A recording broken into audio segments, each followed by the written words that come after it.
Hello दोस्तों, मैं नामिका सिंह स्वागत करती हूं आप सबका आपके यूट्यूब चैनल नॉलेज कॉर्नर में। फ्रेंड्स, हम लोग जो सुपर टेट के लिए साइंस की तैयारी कर रहे हैं, जिसमें हमारा पहला टॉपिक दैनिक जीवन में विज्ञान, उसको हमने थ्योरी पढ़ा। थोड़े बहुत क्वेश्चन देके लगभग 50 क्वेश्चन कंप्लीट कर लिया। आज बचे हुए जो क्वेश्चन हैं उनको कंप्लीट करेंगे और नेक्स्ट टॉपिक होगा हमारा गति। साइंस में हमारा फिजिक्स, केमिस्ट्री और बायो तीनों ही पूछा जाता है, तो हम तीनों को लेकर सिलेबस के अकॉर्डिंग आगे बढ़ेंगे। पेशेंस के साथ लास्ट तक हमारे साथ बने रहिएगा। अगर आपको वीडियो पसंद आता है तो प्लीज़ चैनल को सब्सक्राइब और इसको ज़्यादा से ज़्यादा शेयर करिए। ठीक है, ये हमारा कल का लास्ट क्वेश्चन था। मक्खन कोलाइड कब बनता है? 4 ऑप्शन आपके सामने दिए हुए थे और मैंने इसका जवाब बताया था ऑप्शन सी। जब वसा की गुलिकाएं पानी में छितर जाते हैं, यानी फैल जाते हैं, छोटे छोटे वसा के जब गोले बन जाते हैं, तो मक्खन बनता है। कैसे बनता है मैंने आपको बहुत अच्छे से समझाया था। आज का जो हमारा क्लास है वो यहाँ से स्टार्ट होता है। पहला क्वेश्चन आज का है, उस रसायन का नाम बताइए जो आम को पकाने के काम में आता है, यानी आम को पकाने के लिए किस केमिकल का यूज किया जाता है? Calcium sulphide, calcium carbide, calcium carbonate या फिर कैल्शियम क्लोराइड। तो आई होप इसका जवाब आप सभी को पता होगा, कैल्शियम कार्बाइड। कैल्शियम कार्बाइड का यूज जो है, जिसे CaC2 के नाम से जाना जाता है, ये आम को पकाने के लिए यूज किया जाता है। ये पहले यूज होता था, अभी जो फिलहाल यूज किया जा रहा है वो एसीटिलीन का यूज किया जा रहा है। किसका? एथिलीन एसीटिलीन का। ठीक है, जो कैल्शियम कार्बाइड था ये एसीटिलीन और कैल्शियम साइनामाइड के द्वारा बनाया जाता था। इसका प्रयोग फलों को पकाने के लिए किया जाता था। कार्बाइड का थोड़ा सा हिस्सा, यानी थोड़ा सा जो टुकड़ा है उसको लेकर अगर शरीर के लिए, मतलब किसी भी शरीर के किसी भी भाग पे लग जाए तो यह बहुत ज़्यादा नुकसानदायक होता है। अगर पूछा जाए किस लिए नुकसान करता है, क्या नुकसान करता है, तो ये शरीर में कैंसर जैसी बीमारियां फैलाने के काम में आता है। ठीक, अगला क्वेश्चन, ठोस कार्बन डाइऑक्साइड को क्या कहते हैं? ठोस कार्बन डाइऑक्साइड को क्या कहते हैं? हाइपो, बोरैक्स, फिटकरी या सूखी बर्फ। तो इसका सही जवाब हो जाएगा, ठोस कार्बन डाइऑक्साइड को ड्राई आइस यानी कि सूखी बर्फ के नाम से जाना जाता है। ऑप्शन डी इसका सही जवाब हो जाएगा। ठोस कार्बन डाइऑक्साइड की समानता इसे क्या कहते हैं? सूखी बर्फ कहते हैं। सूखी गैस बनाने के लिए कार्बन डाइऑक्साइड को दबाया जाता है, जिससे वह ठोस का रूप ले लेता है। सूखी बर्फ अत्यधिक ठंडी होती है। अगर पूछा जाए इसका टेम्परेचर कितना होता है, तो इसका टेम्परेचर 78.5 डिग्री फ़ारेनहाइट होती है। इस बर्फ़ की विशेषता यह है कि यह बर्फ़ से सीधे गैस अवस्था में बदल जाती है, तरल अवस्था में नहीं आती है। आपको पता है, जब कोई वस्तु बर्फ से यानी कि ठोस से गैस अवस्था में चेंज हो जाए तो उसे क्या कहा जाता है? ऊर्ध्वपातन कहा जाता है। ऊर्ध्वपातन से बहुत सारे क्वेश्चन पूछे जाते हैं। जैसे आपसे पूछ लिया जाता है कि कपूर का वाष्प बन के उड़ जाना, नेफेंथलीज का उड़ जाना, तो ये सभी ऊर्ध्वपातन के एग्जाम्पल होते हैं। ठोस बर्फ इसी का एक एग्जाम्पल है। अगला, निम्नलिखित में से कौन सी गैस को हास्य गैस कहा जाता है, यानी लॉफिंग गैस कहा जाता है? अगर आपने अभी देखा होगा हाल फिलहाल, तो दिल्ली के जंतर मंतर पे ये गैस छोड़ी गई थी। वो कौन सी गैस थी? क्या वो नाइट्रस ऑक्साइड थी, नाइट्रोजन पैराऑक्साइड थी, नाइट्रोजन थी या फिर नाइट्रिक ऑक्साइड थी? इसका सही जवाब नाइट्रस ऑक्साइड। नाइट्रस ऑक्साइड को लाफिंग गैस के नाम से जाना जाता है, इसे हास्य गैस कहते हैं। यह मीठी हवा तथा हाइपो नाइट्राइट ऑक्साइड के नाम से भी जाना जाता है। अगर मीठी हवा कौन है? हाइपो नाइट्रस ऑक्साइड के नाम से किसे जाना जाता है? तो इसी नाइट्रस ऑक्साइड को जाना जाता है। नाइट्रस ऑक्साइड का फार्मूला क्या होता है? तो N2O, ये इसका फार्मूला होता है। इसका स्वाद मीठा होता है। यह एक रंगीन तथा अज्वलनशील गैस है। एक अच्छा निश्चेतक होने के कारण इसका प्रयोग शल्य चिकित्सा तथा दंत चिकित्सा में किया जाता है। क्यों किया जाता है? क्योंकि ये किसी को शून्य करने के काम में आता है। कमरे के ताप पर अज्वलनशील यह गैस एक शक्तिशाली ऑक्सीडाइजर भी है, जिसके कारण इसका प्रयोग रॉकेट तथा मोटर रेसिंग के इंजनों की शक्ति बढ़ाने के लिए भी किया जाता है। ओके, ऑप्शन ए इसका सही जवाब हो जाएगा। अगला, ऑक्सीजन की खोज किसने की थी? तो ऑक्सीजन की खोज करने वाले जो वैज्ञानिक थे वो कार्ल सिले हैं। कौन है? कार्ल सिले। ऑक्सीजन या प्राणवायु जिसे कहा जाता है, या इसी को जारक, रंगहीन, स्वादहीन, गंधहीन गैस के नाम से भी जाना जाता है। इसकी खोज जो है किसने किया था? तो कार्ल सिले ने किया था। इसकी जो प्रारंभिक खोज है उसका अध्ययन जे प्रिस्टले ने किया और CW सेले यानी कार्ल सिले ने इस पर महत्वपूर्ण योगदान दिया था। यह रासायनिक तत्व है। 1772 ईस्वी में कार्ल सिले ने पोटेशियम नाइट्रेट को गर्म करते समय ऑक्सीजन गैस तैयार किया था, लेकिन उनका यह कार्य 1777 में प्रकाशित हुआ था, यानी 1772 में इन्होंने खोजा था, 1777 में यह प्रकाशित हुआ था। तो ऑक्सीजन की खोज किसने की थी? कार्ल सिले ने की थी। ठीक है, अगला क्वेश्चन, बिरंजक पाउडर को तैयार करने में प्रयुक्त होने वाली गैस कौन सी है? बिरंजक पाउडर, जिसे आप ब्लीचिंग पाउडर के नाम से जानते हैं, जो पानी की टंकी या पानी को प्योरीफाई करने के काम में आता है। तो ये क्लोरीन से तैयार होता है। किससे तैयार होता है? क्लोरीन से। ऑप्शन डी इसका सही जवाब हो जाएगा।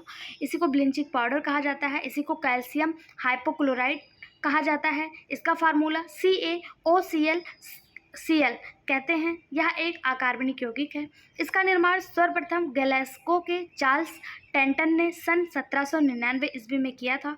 बिरंजक चूर्ण का निर्माण चूने और क्लोरीन से होता है। बुझे चूने का क्लोरीन गैस की प्रक्रिया से यह बनता है। इसका प्रयोग पानी के शुद्धिकरण के लिए किया जाता है। ऑप्शन डी इसका सही जवाब हो जाएगा। अगला, सिरका क्या है? सिरका, जिसे एसिटिक एसिड कहा जाता है, ये कैसा है? ये तनु एसिटिक एसिड है। कैसा है? तनु एसिटिक एसिड है। CH3COOH इसका फार्मूला है। इसका 40% जलीय विलयन सिरका कहलाता है। सिरका CH3COOH, जिसे एथेनोइक एसिड या फिर एसिटिक एसिड के नाम से भी जाना जाता है। क्या कहते हैं इसे एथेनोइक एसिड और एसिटिक एसिड दोनों ही नाम से जाना जाता है। ये प्राप्त कहाँ से होता है? तो ये शर्करा के किण्वन यानी शुगर के किण्वन से प्राप्त किया जाता है। गन्ने का रस हो गया और चीज़ें हो गई जिसमें शुगर पाया जाता है, उसके किण्वन से, उसके फर्मेंटाइजेशन से प्राप्त होता है। अगर इसका pH पूछ ले तो इसका pH 2.4 से 3.4 होता है। प्रायः भोजन के रूप में उपयोग होने वाले सिरके में 4.1 से 8% तक एसिटिक एसिड जो है वो पाया जाता है। इसको चुक्र भी कहा जाता है। अगर पूछा जाए चुक्र किसे कहा जाता है, तो सिरके को, एसिटिक एसिड को चुक्र कहा जाता है। अगला, नींबू में स्थित अम्ल का क्या नाम है? तो नींबू में स्थित कौन सा अम्ल है? साइट्रिक अम्ल है, या इसी को सिट्रिक एसिड कहा जाता है। सिट्रिक एसिड कैसा अम्ल है? तो ये एक दुर्बल अम्ल है। यह सभी खट्टे फल जैसे नींबू, संतरा, आंवला, इन सब में पाया जाता है। और सिट्रिक एसिड की कमी, यानी कि जब नींबू, खट्टे फलों की कमी शरीर में हो जाती है तो विटामिन सी की कमी हो जाती है। और विटामिन सी की कमी होने की वजह से कौन सा रोग होता है? तो विटामिन सी की कमी होने की वजह से मसूड़ों में पायरिया संबंधित रोग हो जाता है, जिसे स्कर्वी रोग कहा जाता है। ठीक, ऑप्शन सी इसका सही जवाब हो जाएगा। अगला, निम्नलिखित में से कौन दूध के खट्टे होने को प्रेरित करता है? यानी दूध को खट्टा होने के लिए कौन प्रेरित करेगा? दूध में जो खट्टापन का स्वाद आता है वो किसकी वजह से आता है? Acetic acid, citric acid, ascorbic acid या लैक्टिक एसिड? तो इसका सही जवाब हो जाएगा ऑप्शन डी, लैक्टिक एसिड। दूध में लैक्टिक एसिड पाया जाता है, ये आप सभी को पता होगा। C3H6O3 इसका फॉर्मूला होता है। ये एक प्रकार का मोनोहाइड्रोक्सी कार्बनिक अम्ल है जो जल में विलेय व कार्बनिक विलायकों में अविलीय होता है। यह दूध को खट्टा होने के लिए प्रेरित करता है। अधिक चलने या कार्य करने पर मांसपेशियों में यही जो लैक्टिक एसिड होती है वो एकत्रित हो जाती है, जिसकी वजह से हमें थकावट का अनुभव होता है। जबकि अगर हम बात करें एस्कॉर्बिक एसिड यानी विटामिन सी, तो अभी मैंने इसके बारे में आपको बताया, ये एसिटिक अम्ल जैसे सिरका वगैरह में देखने को मिलता है। ये खट्टे फलों जैसे नींबू वंश के जितने भी फल हैं उनमें देखने को मिलता है, और इसकी कमी से क्या होता है? स्कर्वी रोग हो जाता है। और अगर पूछा जाए विटामिन सी का रासायनिक नाम क्या है, तो विटामिन सी को एस्कॉर्बिक एसिड के नाम से जानते हैं। ठीक है। एसिटिक अम्ल क्या है? तो एसिटिक अम्ल सिरका में पाया जाता है, और ये अम्ल जो होते हैं ये स्वाद को कैसा करते हैं? खट्टा करने के काम में आते हैं। अगला क्वेश्चन, निम्नलिखित में से किसका प्रयोग प्रकाश के उत्पादन और धातुओं के वेल्डिंग में किया जाता है? एथिलीन, एसिटिलीन, ग्लाइकॉल या फिर ऑक्सैलिक एसिड?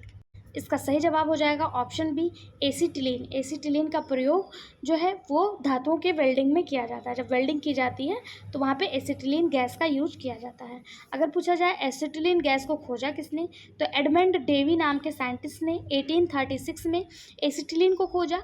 यह प्रयोगशाला में कैल्शियम कार्बाइड की जल से क्रिया कराने पर प्राप्त होती है। यह गंधहीन, रंगहीन व जल में अल्प विलेय गैस होती है। यह वायु और ऑक्सीजन के धुएंदार दीप्त ज्वाला के साथ जलती है, जिससे तीव्र प्रकाश उत्पन्न होता है। इसका क्या उपयोग है? तो इसका उपयोग कार्बाइड लैंपों में प्रदीप्त गैसों के रूप में, धातुओं की वेल्डिंग में, कपूर बनाने में, बेंजीन के संश्लेषण में और निश्चेतक के रूप में इसका यूज किया जाता है। आप लोगों ने जब वेल्डिंग करते हुए देखा होगा तो उसमें जब वेल्डिंग होती है तो बहुत तेज़ से लाइट निकलती है, और वो किस लिए निकलती है? क्योंकि उसमें एसिटिलीन गैस का यूज होता है, इसीलिए निकलती है। ठीक है। अगला, नींबू का खट्टा स्वाद किसकी मौजूदगी के कारण होता है? तो हमने पहले ही बताया, साइट्रिक एसिड या जिसे सिट्रिक एसिड कहा जाता है, इसी के कारण नींबू का जो स्वाद है वो खट्टा होता है। अगला, चारकोल घर में क्या जलाकर बनाया जा सकता है? हवा की अनुपस्थिति में लकड़ी, हवा की अनुपस्थिति में कोयला, हवा की पर्याप्त आपूर्ति न होने पर कोयला या हवा की पर्याप्त आपूर्ति न होने पर लकड़ी। तो इसका सही जवाब हो जाएगा चारकोल बनाने के लिए हवा की अनुपस्थिति, यानी ऐसी जगह पे लकड़ी को जलाना होगा जहाँ पे हवा ना हो। तो क्या बन के तैयार हो जाएगा? चारकोल। ऑप्शन ए इसका सही जवाब हो जाएगा। ठीक है, चारकोल जिसे लकड़ी या कोयले या कास्ट कोयला भी कहा जाता है, इसके निर्माण के लिए उष्मा विघटन यानी पायरोलिसिस विधि का यूज किया जाता है। चारकोल में कार्बन की कितनी मात्रा होती है? तो चारकोल में लगभग 80% कार्बन होता है। पूछा जाए इसका उपयोग किस लिए करते हैं? तो इसका उपयोग धातुकर्म ईंधन, औद्योगिक ईंधन, बारूद और चिकित्सा के क्षेत्रों में भी किया जाता है। ऑप्शन ए इसका सही जवाब हो जाएगा। अगला, खाना बनाने के लिए प्रयुक्त बायोगैस किसका मिश्रण है? खाना बनाने के लिए जो बायोगैस यूज किया जाता है वो किसका किसका मिश्रण है? कार्बन डाइऑक्साइड एवं ऑक्सीजन, जिसे आप गोबर गैस के नाम से भी जानते हैं, उसमें कौन कौन सी गैस निकलती है? तो जो गोबर गैस होता है उसमें मीथेन और कार्बन डाइऑक्साइड यानी CH4 और CO2, ये दो गैसों का मिश्रण होता है जिसे बायोगैस कहा जाता है। और ये खाना बनाने के लिए पहले यूज किया जाता था बायोगैस या गोबर गैस के रूप में। ऑप्शन डी इसका सही जवाब हो जाएगा। अगला, अंतरिक्ष यानों में ईंधन को जमने से बचाने के लिए किसका प्रयोग किया जाता है? अंतरिक्ष में जब कोई यान भेजा जाता है, कोई अंतरिक्ष यान भेजा जाता है तो ऊपर ठंड ज़्यादा होती है, तो वहाँ जो फ्यूल है अंतरिक्ष यान का वो जम ना जाए उसके लिए किसका यूज करते हैं? बेंजीन, ग्लाइकॉल, एसिटिलीन या एस्टर। तो इसका सही जवाब हो जाएगा ऑप्शन बी ग्लाइकॉल का। ठीक है, इथाइलिन ग्लाइकॉल एक कार्बनिक यौगिक है। इसका उपयोग अंतरिक्ष यानों में द्रव ईंधन को जमने से बचाने के लिए किया जाता है। यह कैसा है? तो यह रंगहीन, गंधहीन, मीठा तथा विषाक्त द्रव है। इथाइलिन ग्लाइकॉल हाइड्रोजन बंध को बाधित करता है।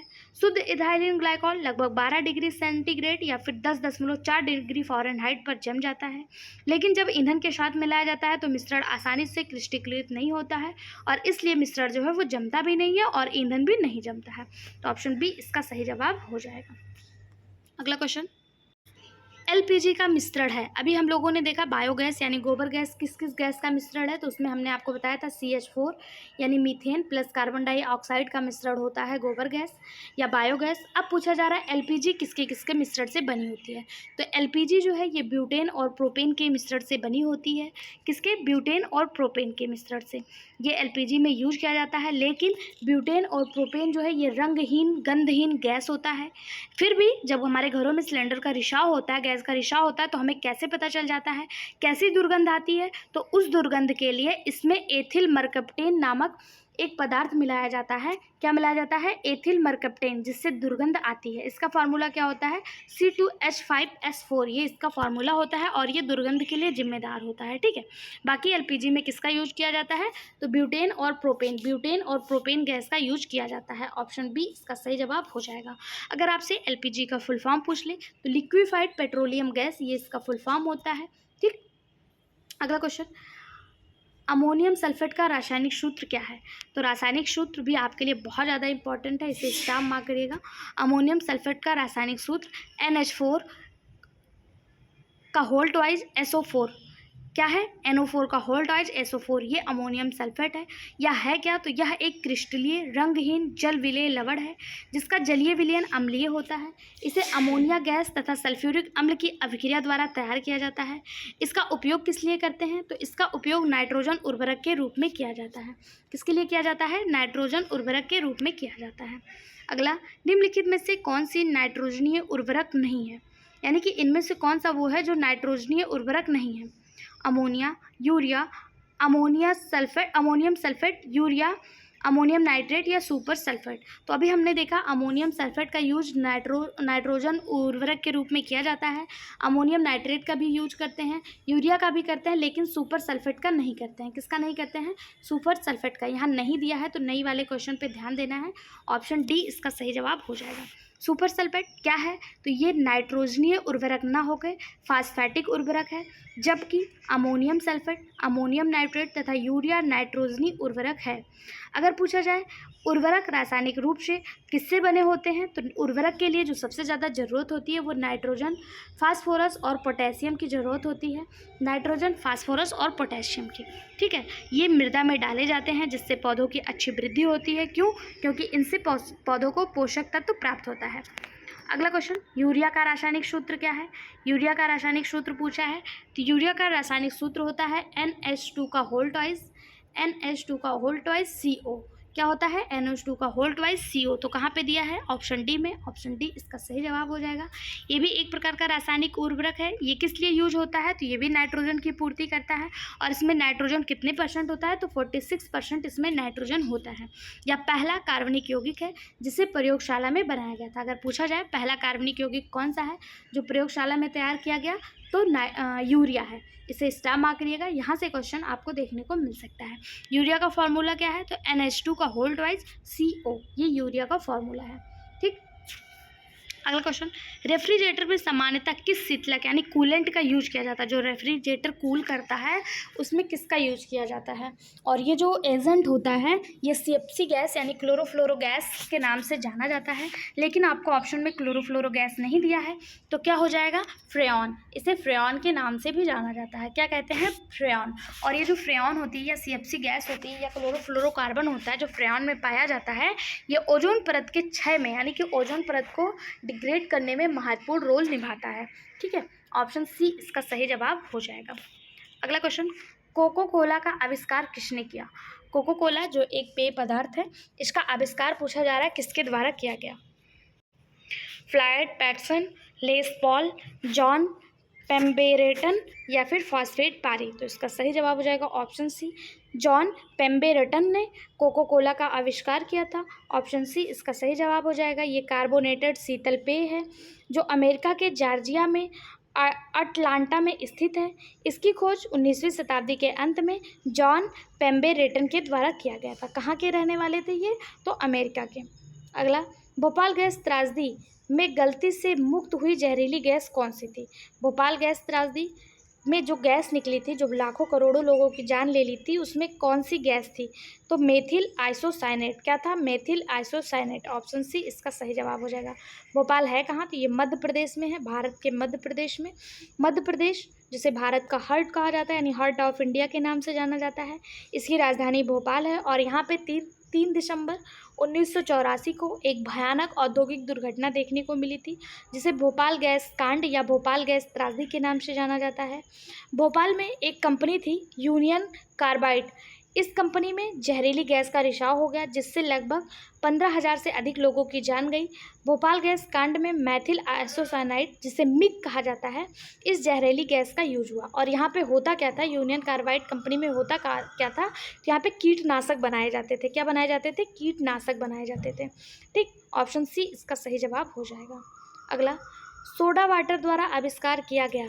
सोडा वाटर मतलब सोडा वाटर का आविष्कार किसने किया? अभी हम लोगों ने देखा कि कोको कोला का आविष्कार किसने किया था। अब यहाँ पे पूछा जा रहा है सोडा वाटर का आविष्कार किसने किया। दैनिक जीवन में विज्ञान में आविष्कार और साइंटिस्ट के नाम बहुत ज़्यादा दिए हुए हैं और ये आपके सिलेबस में है, तो क्वेश्चन कुछ भी पूछ सकता है, इसलिए हर एक क्वेश्चन के लिए हम लोग को तैयार रहना होगा।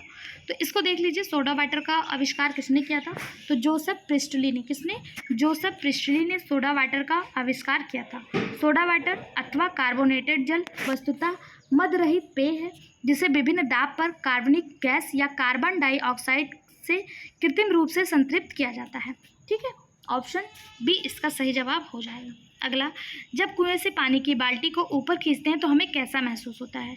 जब हम कुएं से पानी की बाल्टी को ऊपर खींचते हैं तो पानी की बाल्टी जैसे ही सतह से ऊपर आती है भारी हो जाती है। कैसी हो जाती है? भारी हो जाती है। ऑप्शन ए इसका सही जवाब हो जाएगा। और ये किससे पता चलता है? तो आर्किमिडीज के सिद्धांत के अनुसार ये बताया जाता है कि इस पर आर्किमिडीज का सिद्धांत लागू होता है। आर्किमिडीज का सिद्धांत है क्या? तो इसके अनुसार किसी वस्तु का भार पानी के अंदर कम तथा पानी की सतह के ऊपर अत्यधिक प्रतीत होता है। ये बात बताई किसने? आर्किमिडीज ने बताई थी। ठीक है, जब कोई ठोस वस्तु द्रव में डुबोई जाती है तो उसके भार में कुछ कमी प्रतीत होती है। भार में या आभासी कमी द्रव द्वारा वस्तु पर ऊपर की ओर लगाए गए बल के कारण होती है। इस बल को उत्प्लावन बल या उत्क्षेप बल भी कहा जाता है। क्या कहते हैं? उत्प्लावन बल या उत्क्षेप बल भी कहते हैं। जब पानी की बाल्टी ऊपर आती है तो उत्प्लावन बल समाप्त हो जाता है और भारी बाल्टी महसूस होने लगती है। ठीक है, ये किसके द्वारा पता चलता है? आर्किमिडीज के सिद्धांत के द्वारा। और इसे क्या कहते हैं? उत्प्लावन बल या शेप बल भी कहा जाता है। इसे स्टार मार्क कर लीजिएगा। अगर कॉपी पेन लेके बैठे होंगे तो इस क्वेश्चन को कहीं अलग से नोट डाउन भी कर लीजिएगा। अगला क्वेश्चन, प्रेशर कुकर के अंदर का उच्चतम ताप निर्भर करेगा। प्रेशर कुकर के अंदर जो सबसे उच्चतम ताप होता है वो किस पर निर्भर करेगा? तो ऊपर के छेद का क्षेत्रफल व उस पर रखे गए वजन पर निर्भर करेगा। किस पे? ऊपर के छेद का क्षेत्रफल और उस पर रखे गए वजन पर निर्भर करेगा। ऑप्शन ए इसका सही जवाब हो जाएगा। देखिए, जल का क्वथनांक वायुमंडलीय दबाव पर निर्भर करता है। वायु का दबाव बढ़ जाने पर क्वथनांक बढ़ जाता है। इस बात को ध्यान रखिएगा, जब वायु का दबाव बढ़ता है तो क्वथनांक क्या होता है? बढ़ जाता है, और जब वायु का दबाव घटेगा तो क्वथनांक क्या होगा? घट जाएगा।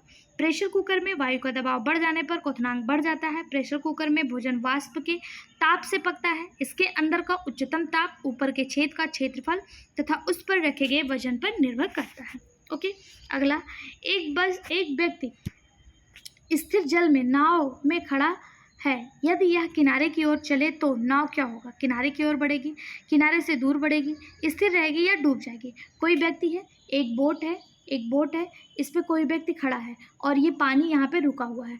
अगर ये व्यक्ति जो है, क्या कहा जा रहा है, नाव में खड़ा है, यदि वह किनारे की ओर चले, इधर मान लीजिए किनारा है और इधर पूरा नदी समुद्र है, लेकिन पानी रुका हुआ है, ठीक है, और ये व्यक्ति अगर इस तरफ चलता है, ये व्यक्ति इसी नाव पे इस तरफ चलेगा तो क्या होगा कि नाव किनारे की ओर नहीं बढ़ेगी बल्कि अपोजिट दिशा में बल लगेगा। इसे कहते हैं क्रिया प्रतिक्रिया का नियम, या इसी को कहते हैं व्यक्ति के अपोजिट दिशा में लगने वाला नियम। ये न्यूटन की गति का नियम है। और न्यूटन की गति का कौन सा नियम है? तो ये न्यूटन की गति के तीसरे नियम को बताता है। ये क्या है? क्रिया प्रतिक्रिया का नियम। इसी नियम पे रॉकेट जो अंतरिक्ष में छोड़ा जाता है, वो बंदूक के द्वारा चली गई गोली, ये सभी इसी पर डिपेंड करता है। जब आपने देखा होगा बंदूक से गोली छोड़ी जाती है तो अपने अपोजिट में बहुत तेज़ धक्का लगाता है, या रॉकेट जब ऊपर छोड़ा जाता है तो वो नीचे भी उतना ही तेज़ प्रेशर लगाता है। इसी को क्रिया प्रतिक्रिया भी कहते हैं, ठीक है, प्रक्रिया प्रतिक्रिया का नियम कहते हैं। तो ऑप्शन बी इसका सही जवाब हो जाएगा, ये किनारे से दूर बढ़ेगी। अगला, किस ताप पर पानी का घनत्व अधिकतम होगा?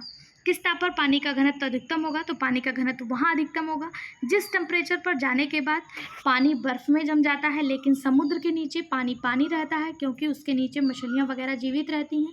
तो 4 डिग्री सेल्सियस, ऑप्शन ए इसका सही जवाब हो जाएगा। 4 डिग्री सेल्सियस पर पानी का ताप सबसे अत्यधिक होता है, ठीक है।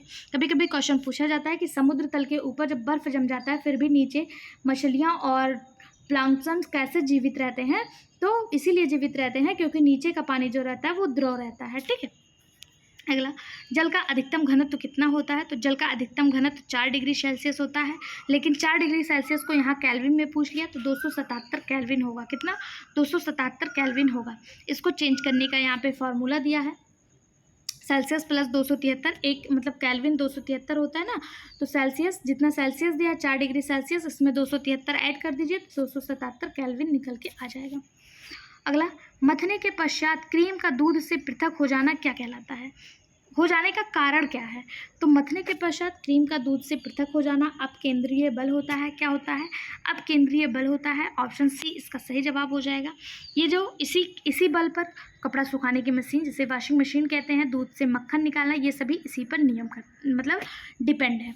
अपकेंद्रीय बल एक प्रकार का जड़त्वीय बल है, ठीक। ऑप्शन सी इसका सही जवाब हो जाएगा।